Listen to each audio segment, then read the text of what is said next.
Aquarius, and welcome to your channel message, where we will identify current energies at work in your life. And we will begin with some oracle cards.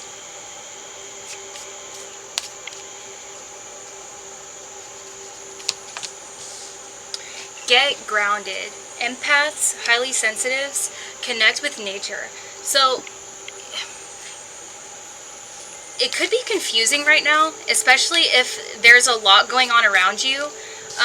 And you feel like it's your energy, but it's actually not.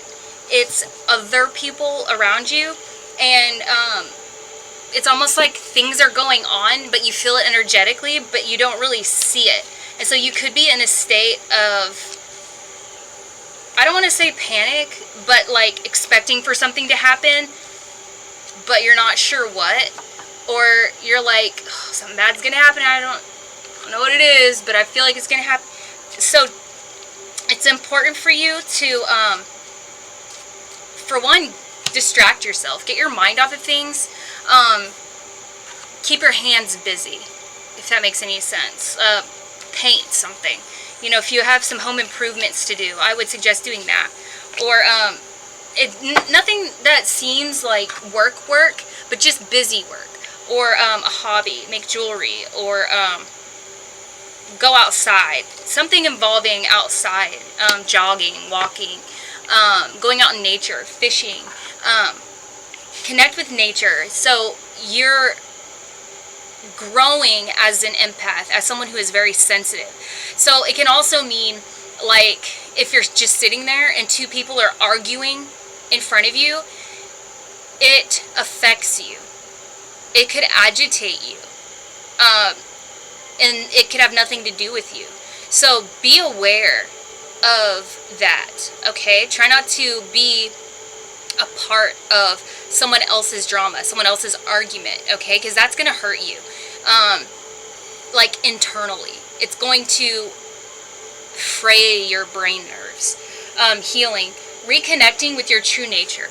And I feel like you're a healer, and you may not know that yet. So instead of being a healer right now, you're kind of on the short end of the stick.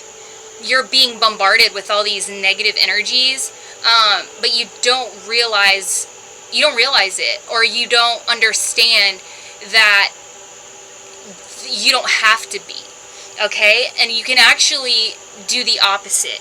Instead of being someone who needs the healing, you could be the healer. And we'll continue with the reading, just based on that statement. So first we have the Empress. This is someone who represents abundance, fertility, contentment, creativity. This is nature.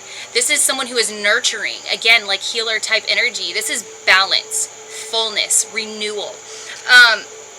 And with the Empress, this is someone who is, it's almost like you think of the earth. This is someone who can take like a seed, put it in the earth, and literally use their power to nurture that seed to grow into a flower. Okay, that's in my mind, that's healer energy. And that's a feminine energy. So you could be a man, you could be a woman, but typically when you think of nurture, you think of a feminine energy. And everyone has nurturing energy, and they think of it as a softer energy, which doesn't make you any less masculine. And everyone has it, okay? And this is just encouraging you to tap into that feeling right now. Notice those energies when you feel them. So if you start feeling agitated, call it out. Is that feeling yours, or is it someone else's? See it and let it go. Don't claim it as yours. Just let it go. And either remove yourself from the situation, or if you can't, then think of something that would calm you down. Think of nature. Think of mountains. Think of the beach. Think of anything that will calm you on the inside out, okay? Next you have the Hanged Man. So the Hanged Man is about patience, surrender, wisdom, strategy, eventual gain. So I get that this healing energy, this being a healer, this is a skill that you are being called to develop at this time. Know that it's not going to happen overnight. you may even get frustrated. You may get frustrated with the fact that you get drawn into people's energy, that you get agitated around people. You may get annoyed with them because they're argumentative. You may get annoyed with the fact that you're so sensitive. It's actually a strength, because a lot of people just shut that part of them off. And it's a strength to be able to control, to balance. It's a strength to be able to meet fear with love, okay? So this is actually a strength that you're being called to develop. Next we have the Queen of Swords.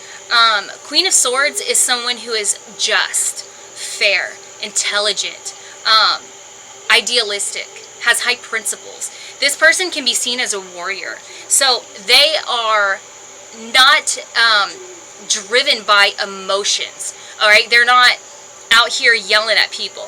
They are very fair. They're logical. Okay, they are very good at communicating. So I believe that this energy is one that you can use to your advantage, especially if you're trying to explain to people how their actions affect you. Especially if someone is coming to you very emotionally. They could be yelling at you, saying you make them mad, you do this, you do that.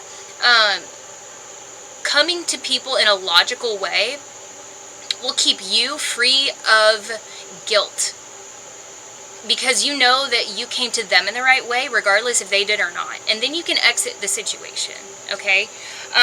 Next you have the Queen of Cups, okay? Again, there's a lot of feminine energy here, and so you could be a masculine that has just completely shut off any sort of emotions that you have, because you feel like that would be weak. So if you are a man or a masculine figure, you're really being called to develop the feminine side in you. And if you're a feminine who has shut down her feminine side because you feel like that makes you weak and vulnerable, you're really being called to develop that side of you. Because the Queen of Cups is someone who is sensitive, harmonious. They use their creative talents openly. So in this way, it's like you're being encouraged to use your emotions to your advantage. You're being allowed to express your vulnerability without being a doormat. You're allowed to express your emotions. You're allowed to express your thoughts, your fears in a very logical way. You're allowed to communicate without being seen as someone who's just crazy, okay? You're allowed to show your sensitivity. You have the Hanged Man again. Wow. So, again, the Hanged Man is, in my opinion, it's surrendering any ego. It's sacrificing the need to control the situation. Tapping into your wisdom. Planning, strategy, knowing that eventually you are the winner in this situation, okay? You also have inner alchemy. Inner alchemy is achieved when you react to fear with love, okay? And I get that someone feels like they have the upper hand over you because they know that your potential is just so big. And so by keeping you in a corner, they have control. Okay, so this healing, reconnecting to your true nature, this is you. By reconnecting to your feminine side, you are becoming complete. You're becoming full. You're becoming this person that will stun the world. I get like you're a stunner, you know. You're probably, you may not know this, but you are incredibly attractive. And it's not just like in a physical sense, it's like you are a magnet. And when you step into this healing, this healer energy, you will become even more so. And it's not just like skin deep, it's like from the soul level, from the heart level. People will be drawn to you for that. Okay, so that's what I have for you today, Aquarius. I hope it resonated, and I'll see you next time.